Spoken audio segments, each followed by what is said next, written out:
தலைப்பு 10. தலைமைத்துவமும் தனிநபர் பாத்திரமும். ஓர் இயக்கத்தின் தலைமை பாத்திரத்தில் தத்துவம் அல்லது கோட்பாட்டின் பங்களிப்பு என்பது அவ்வியக்கத்தின் அடிப்படை ஆற்றலாகும். அதனை நடைமுறைப்படுத்தும் தனிநபரின் பங்களிப்பு என்பது அதன் முதன்மை ஆற்றலாகும். தத்துவ பங்களிப்பு இயக்கத்தின் அடி கட்டுமானமாகவும் தனிநபர் பங்களிப்பு மேல் கட்டுமானமாகவும் அமையும். தத்துவ தலைமை அருவ நிலையிலான அகப்பொருளாகவும் தனிநபர் தலைமை உருவ நிலையான புறப்பொருளாகவும் அமைந்து இயக்கத்தின் அகமும் புறமும் இயக்குகிற ஆற்றல்களாக விளங்குகின்றன. தத்துவம் வழிகாட்டும் தலைமையாகவும் தனிநபர் வழிநடத்தும் தலைமையாகவும் இயங்குகிற ஆளுமை கொண்டவையாகும். அதாவது தலைமை பாத்திரத்தில் தத்துவமும் தனிநபரும் இன்றியமையாத இணைபிரியாத பேராற்றல்களாகும். தத்துவமே களத்தை தீர்மானிக்கிறது, களமாடும் செயல் வீரர்களை தேர்வு செய்கிறது, தோழமைகளையும் பகைமைகளையும் அடையாளப்படுத்துகிறது, குறிக்கோள்களையும் இறுதியில் அடைய வேண்டிய இலக்கையும் தெளிவுபடுத்துகிறது, செயல் திட்டங்களையும் அவற்றுக்கான உக்திகளையும் உரிய வழிமுறைகளையும் வரையறுப்பதற்கான ஆற்றலை வழங்குகிறது, தனிநபர் பங்களிப்பையும் ஊக்குவிக்கிறது. தத்துவமே அனைத்துமாகி ஆளுமை செய்கிறது. தத்துவமே அனைத்திற்கும் தலைமை தாங்குகிறது. தத்துவம் கருத்து வடிவமாகவும் புலப்படுகிறது, செயல் வடிவமாகவும் வெளிப்படுகிறது. அத்தகைய செயல் வடிவம்தான் தனிநபர் பாத்திரமாக தலைமை ஏற்கிறது.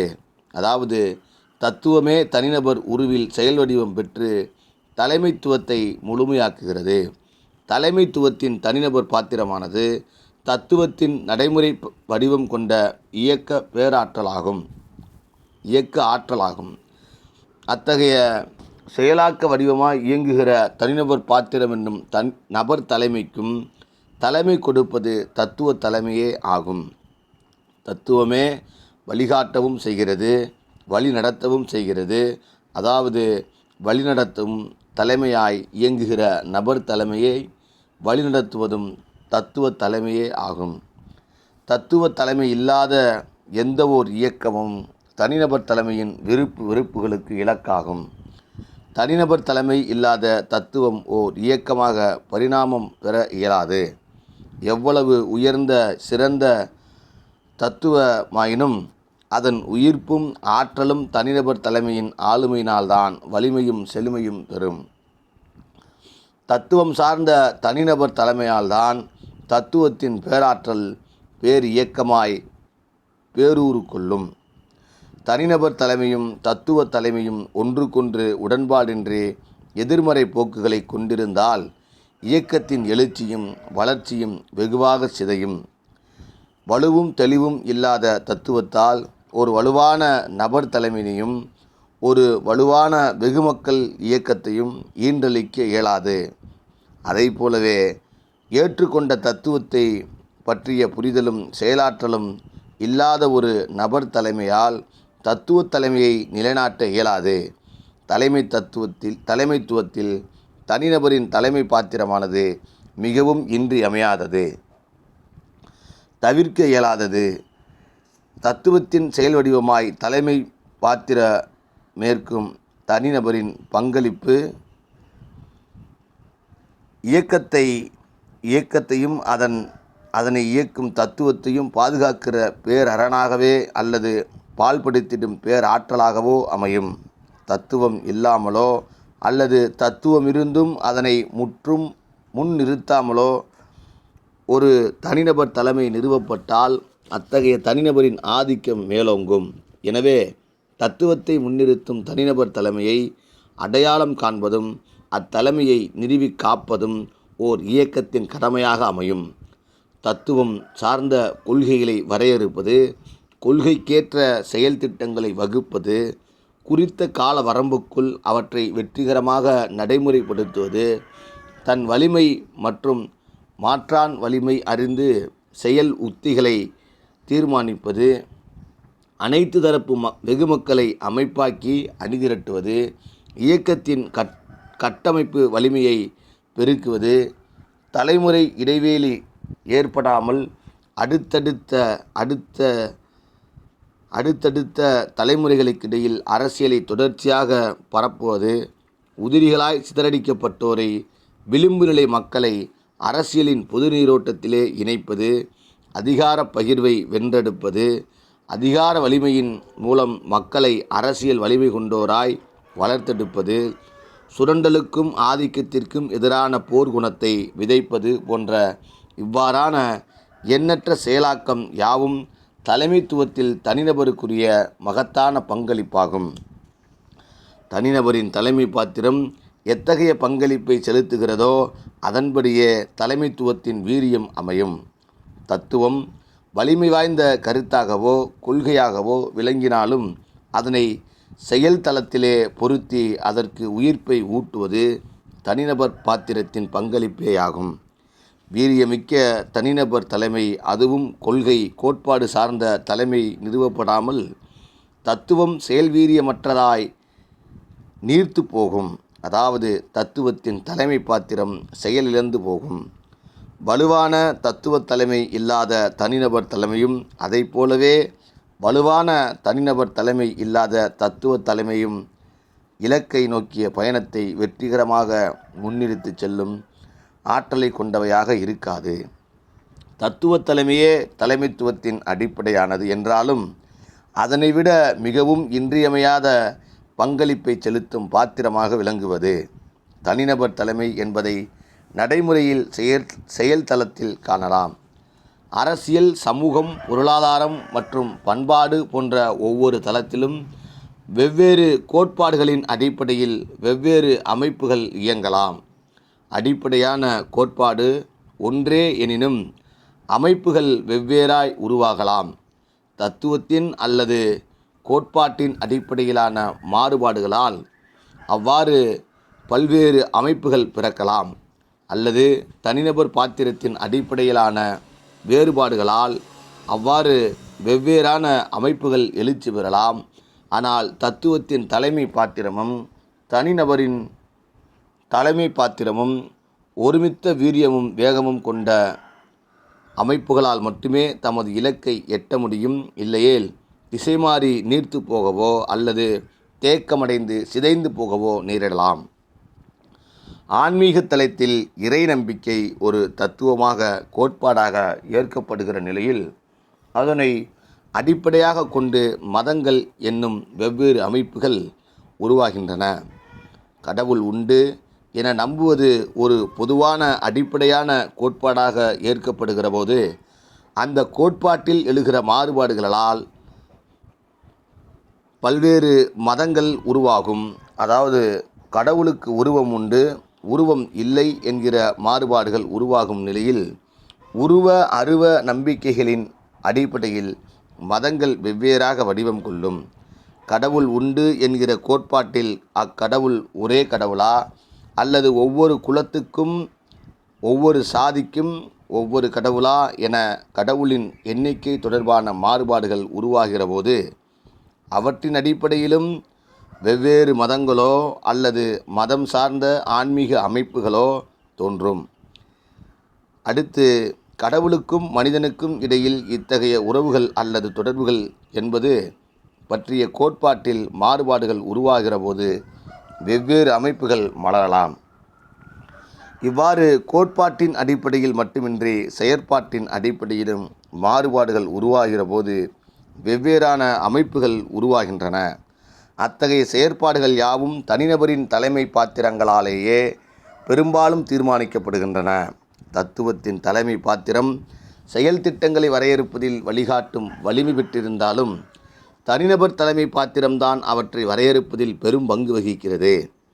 இறைவன் உண்டு என்பது பொது கோட்பாடு என்றாலும் எத்தனை இறைவன், அவனுக்கு உருவம் உண்டா இல்லையா, அவனை எப்படி எப்போது வழிபடுவது, என்ன மந்திரங்களை ஓதுவது, எந்த வேதங்களை ஏற்பது, என்ன யாகங்களை செய்வது போன்ற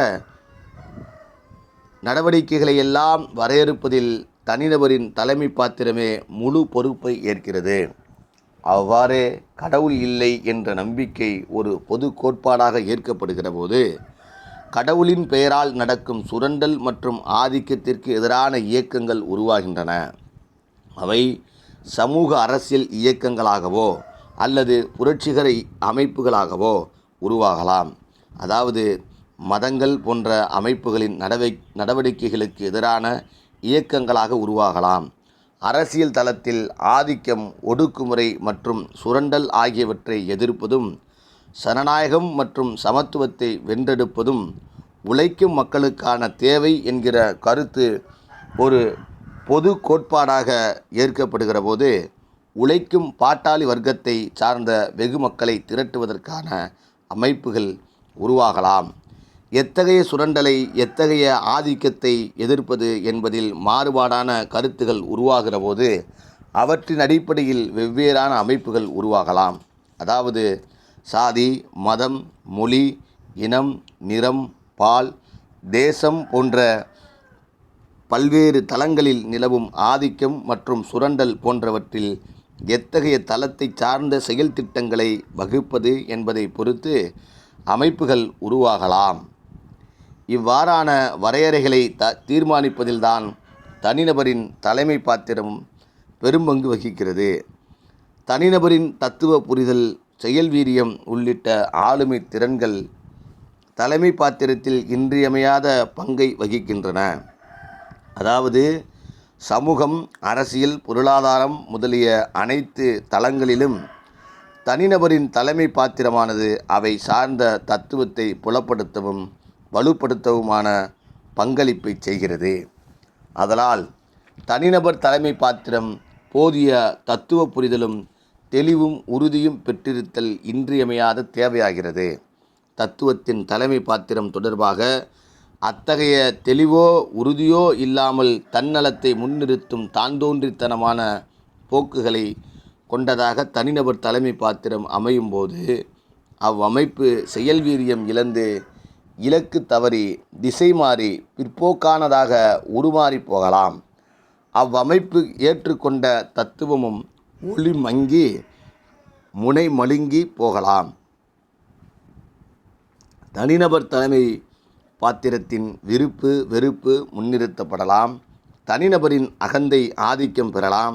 அத்தகைய ஆதிக்கத்தின் விளைவாக அமைப்பில் கட்டி காப்பாற்றப்பட வேண்டிய ஜனநாயகம் சிதைக்கப்படலாம். அமைப்பே